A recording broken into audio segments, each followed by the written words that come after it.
ঢাকাই সিনেমার আলোচিত নায়িকা পরীমনির ঢাকার এক ৫ তারকা হোটেলে মহা ধুমধামে জমকালো আয়োজনে ছেলে শামীম মোহাম্মদ রাজ্যের প্রথম জন্মদিন উদযাপন করেছেন। ওই দিন রাত ৯:৩০টায় ছেলেকে নিয়ে অনুষ্ঠানে হাজির হন পরী।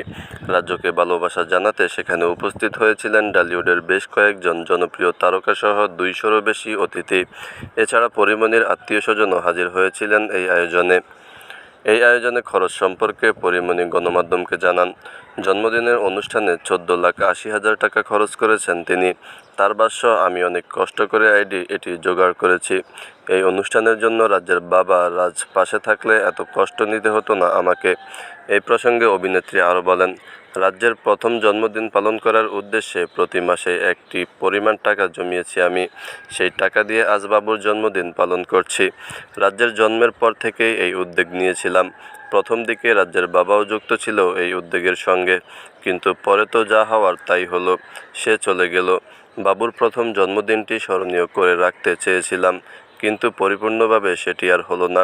সন্তানের জন্মদিনের এই পুরো আয়োজনের প্রস্তুতিতে পরীমনিকে একাই দেখা গিয়েছে, কিন্তু ছেলের ১ বছর পূর্তি উৎসবে কোথাও দেখা যায়নি বাবা শরীফুল রাজকে। জানা গিয়েছে কলকাতায় আছেন তিনি। পরীমনি প্রতি বছরই নিজের জন্মদিন অনুষ্ঠানে একটা থিম রাখতেন। ছেলের জন্মদিনেও এর কোনো ব্যতিক্রম হয়নি। ছেলের জন্মদিনের থিম ছিল পদ্মফুল। অনুষ্ঠানে মা ও বাবার পোশাক পরেছে রাজ্য। মায়ের কিনে দেওয়া পদ্মফুল রঙের স্যুট আর বাবার কিনে দেওয়া সাদা রঙের জুতা পরেছেন রাজ্য। এদিকে বেশ কিছুদিন ধরে শোনা যাচ্ছে, দেশের পাশাপাশি কলকাতার সিনেমাতেও কাজ করবেন পরীমনি। বৃহস্পতিবার ছেলের ১ বছরের জন্মদিনের বড় ঘোষণা করেন অভিনেত্রী। কাজে ফেরার প্রসঙ্গে পরীমনি গণমাধ্যমকে বলেন, এবার কলকাতা বাংলাদেশ মিলিয়ে কাজ করব। বেশ কিছু জায়গার কথা হয়েছে, সেগুলো মোটামুটি চূড়ান্ত।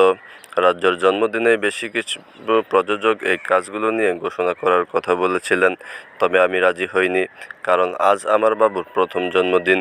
রাজ্যর প্রথম জন্মদিনের আনন্দ কোনো কিছুর সঙ্গেই ভাগ করতে চাই না, তবে ঘোষণা শীঘ্রই আসবে।